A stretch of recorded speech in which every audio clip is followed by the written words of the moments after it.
Ladies and gentlemen, in a moment, Colonel Keith, base commander, will be addressing you, have a few remarks, and there'll be 10 minutes of questions and answers. Please allow each of you to have an opportunity to ask a question, and we'll limit it to 10 minutes. So this is Colonel Keith. Good evening, everyone, and thanks for coming out here this evening. As the lieutenant said, I'm Colonel James Keith. I'm the wing commander of the 104th Fighter Wing here at Barnes Air National Guard Base in Massachusetts. The 104th Fighter Wing is an F-15C unit. We provide 24/7, 365 alert for the northeastern United States. Coming out here this evening just to confirm some information on the status of our missing airmen, and I'm going to have about 10 minutes after I speak, after the brief, to answer some questions. I stand before you to share some unfortunate news on the fate of our missing pilot. We received notification from the site investigation team this evening that our pilot did not survive the accident. He died as a result of injuries sustained during yesterday's crash.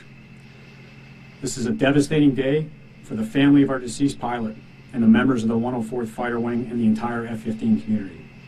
These tragedies remind us of the risks that our brave men and women in uniform take every day. Due to the nature of the incident, our investigations team could not enter the crash site safely yesterday until later this afternoon. Upon their initial survey, they discovered that our pilot did not safely eject from the aircraft.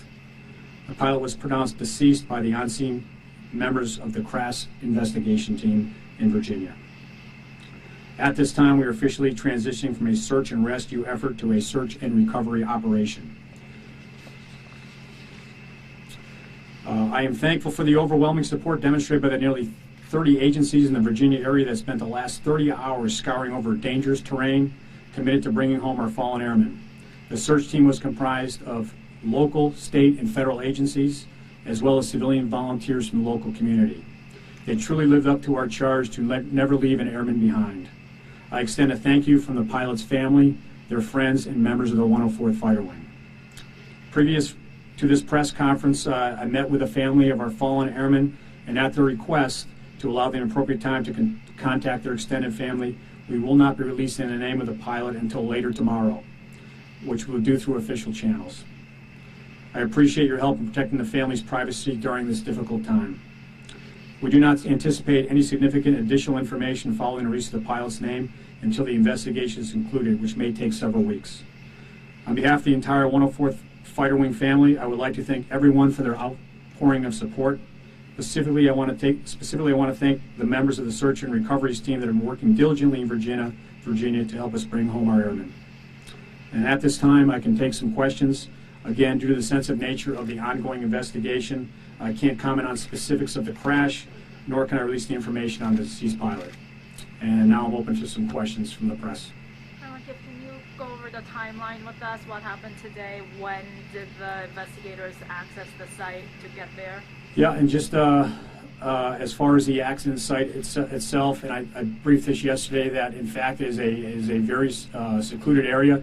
Extremely wooded, remote area, so initially it was very difficult to get to the crash site. When our team did get to the crash site, it was still pretty hazardous. There was still some fire going on at the time. Until that was safely secured, as far as the hazards around the crash site itself, we were not able to actually get our investigators into the crash site to look for any signs of the pilot. So later this morning, we were able to get into the crash site, and approximately 1700 local time this afternoon, we received indication from the on-scene crash investigation team that the pilot was found to be deceased. So the official notification was at about 1700 today. How is the base handling this news? Again, it's a very difficult time for everyone here at the 104th. The big thing we're doing right now is we're supporting the family the best we can and supporting our unit members here at the 104th. And again, I want to thank everybody out there who's showed the outpouring of support to the men and women here at the 104th. So you said it's too early to say anything about the investigation. How long will that take in a situation like this? How long does it take to actually get to the recording devices in the plane? Okay. Yeah, and a lot of that depends on the actual nature of the crash. I have not been at the site. Again, what I can tell is it's a very wooded area. It's tough to get up there, so it's going to take some time initially to get all the recovery stuff out of the crash site and start looking at it. So to give you a specific timeline, I really couldn't, but I would probably say it'd be about 3 weeks before they can really start doing a good look at what had happened. Any other questions? Any indication as to why he might not have been able to eject? That would be purely speculation at this time. We don't have any indication on that, and I have no information to pass along on why he may not have ejected. And you mentioned in the last press conference that accidents like this, especially with F-15s, just, they don't happen often. It's a very rare. Can you remember the last time anything like this has happened? The last time we actually lost an F-15C, I believe, was about 2007, if my memory serves correctly, and that was St. Louis, Missouri was a guard unit. I can't remember the specifics on that, but it was about 2007. And when was the last time this base had to deal with the loss of an airman? We had an aircraft loss in 1999, and the pilot was successfully recovered. He's actually standing right behind me right now. That was back in the A-10. So we were able to successfully cover Jim Haley right here back in '99. And We have an outstanding. I just want to mention we have an outstanding reputation as an outstanding guard unit with many hours of accident-free flying.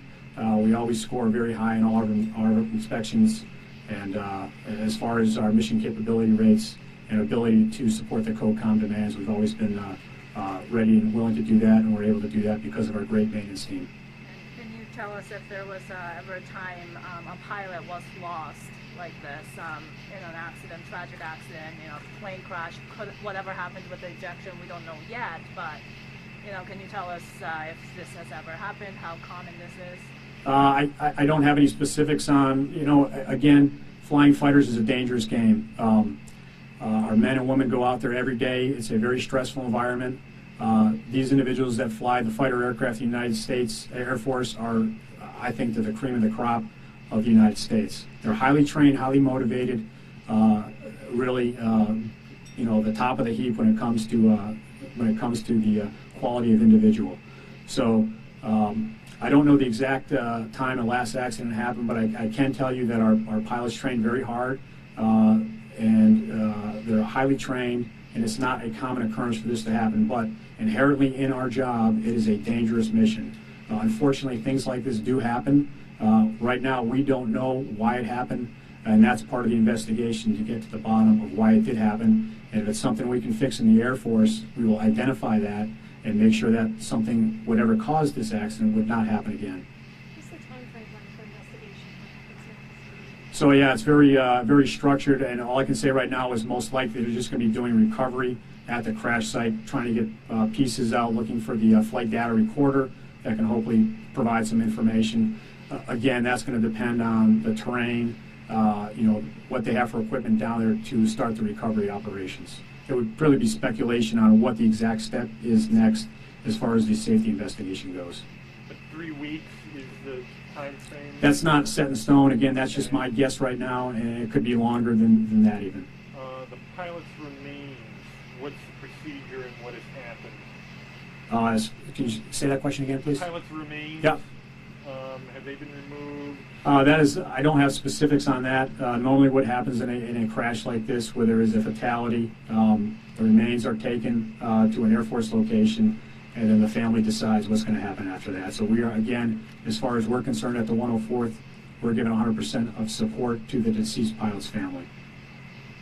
And that's about all the time I have right now to take questions. I want to thank everybody who's been a big part of the search and rescue operation, the city of Westfield, and all the kind words we have gotten from everybody and all the different agencies. I just want to say thanks, and we will get more information out to you through our PA office. Thank you. Has the flight data recorder been found?